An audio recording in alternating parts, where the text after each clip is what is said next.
Prime minister कल 2 tweet किए।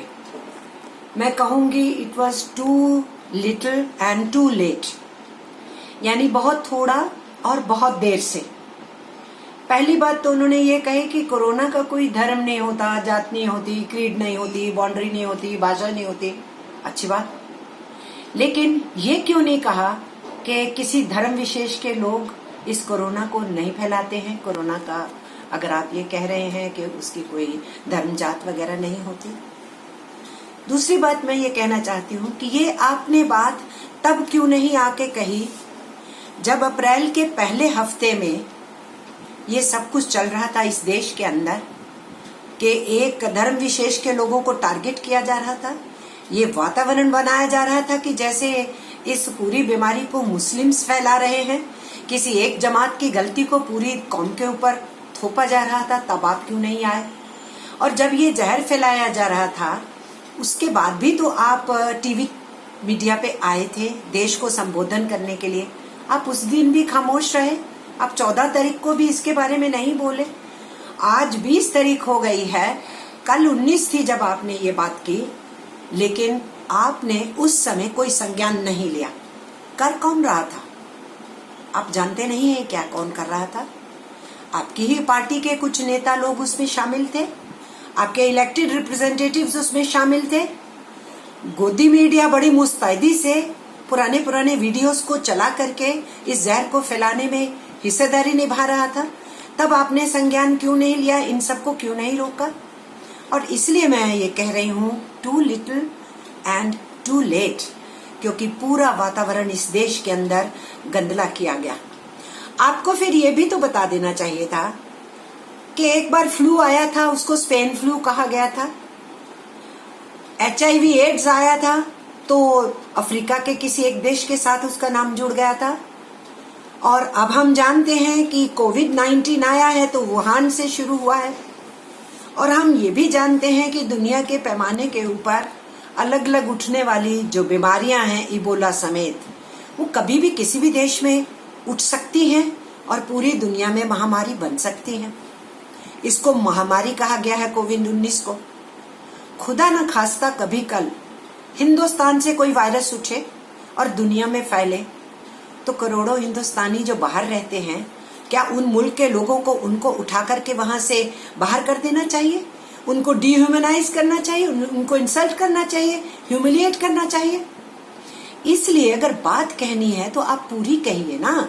और आप तो प्रधानमंत्री हैं, आप तो समय समय पे देश को भाषण देने के लिए आते हैं। आप दखल दे करके, पूरा कंट्रोल है आपका, आप इन चीजों को रुकवा सकते हैं, लेकिन उसको रोका नहीं गया। मैं ये भी नहीं मानती कि आपको मालूम नहीं था कि ऐसे प्रचार प्रसार हो रहे थे। मैं कैसे मान लूं कि आपके होम मिनिस्टर को नहीं मालूम या आपको नहीं मालूम? ये मैं इसलिए नहीं मान सकती हूँ कि जो आपकी नीतियों पे एक शब्द बोलते हैं, क्रिटिसाइज करते हैं, उसमें सुधार लाने की गुंजाइश कहते हुए कुछ सुझाव देते हैं, उनके बारे में तो बहुत जल्दी पता लग जाता है। और आपका क्रिटिसिज्म करने वालों के ऊपर इस समय का फायदा उठाया जा रहा है और उनके ऊपर केस ठोपे जा रहे हैं। तो जब आपको कोई धीरे से कोई बात आपके विरुद्ध बोलता है, उसका संज्ञान इतनी जल्दी हो जाता है, तो पूरे सोशल मीडिया पे और प्रिंट मीडिया और इलेक्ट्रॉनिक मीडिया का एक हिस्सा जो आपकी जय जयकार करता रहता है, उसके ऊपर इस जहर को फैलाने में पूरा रोल अदा किया गया। तो प्रधानमंत्री आप तब क्यों नहीं एक्ट किए? आपको इतने दिन क्यों लग गए? या कि क्या इसके पीछे ये सोच रहती है, नीति रहती है कि जो होता है होने दीजिए और बाद में हम कह देंगे कि नहीं, सबका साथ सबका विकास? अभी भी आपने कह दिया कि इस कोविड की महामारी से लड़ने में हम सभी साथ हैं, तो फिर ये इतना समय दे करके वातावरण को गंदला होने की इंतजार क्यों की जाती है?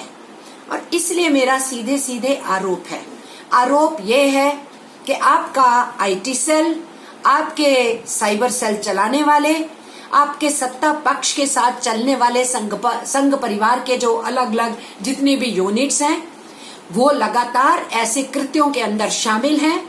आपकी कोई कमी पेशी सरकार की हो, उसको ढांपने में लग जाते हैं और पूरे समाज की बहस को दिशा विहीन करते हैं।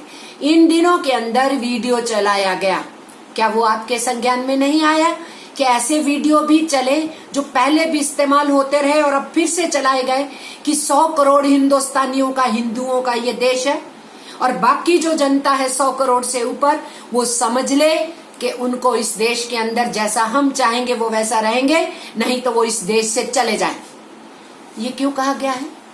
यहां तक उस वीडियो के अंदर कहा जा रहा है कि गर्दन मरोड़ देंगे, ये सब देशद्रोही हैं बाकी लोग, देश से जाओ नहीं तो हम जानते हैं कैसे निपटेंगे। हिंसा के सीधे संदेश दिए जाते हैं और आपकी सरकार संज्ञान नहीं लेती। मैंने सुना है कि आप 26 तारीख को फिर से मन की बात करने के लिए आ रहे हैं। मेरा आपसे आग्रह रहेगा कि आप सीधे बोलिए कि एक्शन होगा, आप कहिए कि एक्शन होना चाहिए, आप कहिए कि संज्ञान लिया जाएगा, आप कहिए कि उनको जेलों में भेजा जाएगा जो हिंदुस्तान के संविधान की धज्जियां उड़ाते हैं, जो नफरत फैलाते हैं, जो हमले बोलते हैं। इस घटना के होने के पहले तो ऐसा नहीं था कि मुस्लिम्स में खाना ना बांटा जाए, उनको राशन ना दिया जाए। ये तो नहीं हुआ था कि कश्मीरी बच्चों के साथ भेदभाव किया जाए पूरे देश के अंदर जहां जहां पर वो हैं। ये भी नहीं हो रहा था कि मजदूरों के ऊपर इसलिए हमला किया जाए हिमाचल प्रदेश में क्योंकि वो कश्मीर से आते हैं और वो मुस्लिम हैं, जिसका संज्ञान हमारे वहां के वकीलों ने भिड़ा है, केस बनाया है, तो उसके बाद सरकार ने कुछ लोगों की वहां पर गिरफ्तारी की है। तो ये जो वातावरण बिगड़ जाता है, बिगड़ने के बाद उसको सुधारना इतना आसान नहीं होता है, ये आप भी जानते हैं। इसलिए आपके इस ट्वीट के साथ ये जो टू लिटिल था, टू लेट था, उसी पे मैंने आपसे ये मुखातिब हुई हूं। एक आपने और ट्वीट किया है, मिस्टर प्राइम मिनिस्टर, आप ये कह रहे हैं कि छोटा व्यापारी, छोटा दुकानदार जो सामान देने के लिए गया, बांटने के लिए गया, जो दुकान चलाया, आपने उनकी बात की। बहुत अच्छी बात, ये भी आप बहुत देर से कर रहे हैं। बहुत कष्ट हुआ उनको, पासिस नहीं मिल रहे थे, बड़ी परेशानियों से उन्होंने इन दिक्कतों को झेलते हुए अपने काम को निभाया। तो फिर ये भी तो याद रखिए ना, उस छोटे व्यापारी में, उस दुकानदार में, उस ठेले वाले में, सब्जी भाजी बेचने वाले में, फल बेचने वाले ने, सामान घर तक पहुंचाने वाले में, सभी थे, सभी धर्मों के, सभी जात के थे। और जो नफरत फैलाई गई उसकी गाज इन पे गिरी है। अब आप उनकी तारीफ कर रहे हैं सबकी, तो उसमें ये भी शामिल है। उनको चुन चुन करके सताया गया, उनको उनके आर्थिक गतिविधियों से बाहर फेंका गया। और अब आप कह रहे हैं कि आज 20 तारीख है तो आज के बाद से कुछ कुछ जगह को खोलिए और काम लीजिए लोगों से, उनमें इनको भी काम करना है। तो आपके देश के अंदर तो इतना वातावरण गंदा कर दिया गया कि एक गरीब रेहड़ी पटरी वाले को भी रेहड़ी पटरी चलाना मुश्किल हो गया क्योंकि वो मुस्लिम है। इसीलिए आपने ये ट्वीट तो किया कि आपने बहुत अच्छा काम किया, लेकिन आपने ये नहीं कहा कि निश्चिंत रहिए, किसी के साथ भेदभाव नहीं होगा, निश्चिंत रहिए, आप आगे भी काम के लिए तैयार होंगे, इस देश में कोई भेदभाव नहीं होगा और जो इस किस्म की हरकत करेंगे उनके ऊपर केस होगा। और इसीलिए मेरा आपसे ये आग्रह है मिस्टर प्राइम मिनिस्टर, अगर आप 26 तारीख को अपनी तरफ से आप एक ही तरफा बात करते हैं, जनरली आप करने के लिए आते हैं, आप कीजिए, आपको अच्छा लगता है, आप मन की बात के जरिए से ही जनता से मुखातिब होते हैं। आप प्रेस कॉन्फ्रेंस में तो आते नहीं हैं, आप किन्हीं सवालों का तो सामना करना नहीं चाहते हैं, आपको लिखा जाए तो उसकी एक्नॉलेजमेंट आपका दफ्तर लेता नहीं है, तो हमें भी सोशल मीडिया पे ही आकर के आपको कहना है। तो इसलिए हमारा आपसे आग्रह है कि आने वाले दिनों में जो आप कह रहे हो कि हम सब मिलकर के साथ हैं, तो ये संदेशा अपनी पार्टी के लोगों को दे दीजिए कि वो देश के बंटवारे की राजनीति से दूर हो जाएं। मैं आज इतना ही कहना चाहूंगी। आपके पैकेजेस की बात हो रही है, उसके ऊपर मैं फिर चर्चा के लिए आवाम के बीच में पहुंचूंगी। नमस्कार।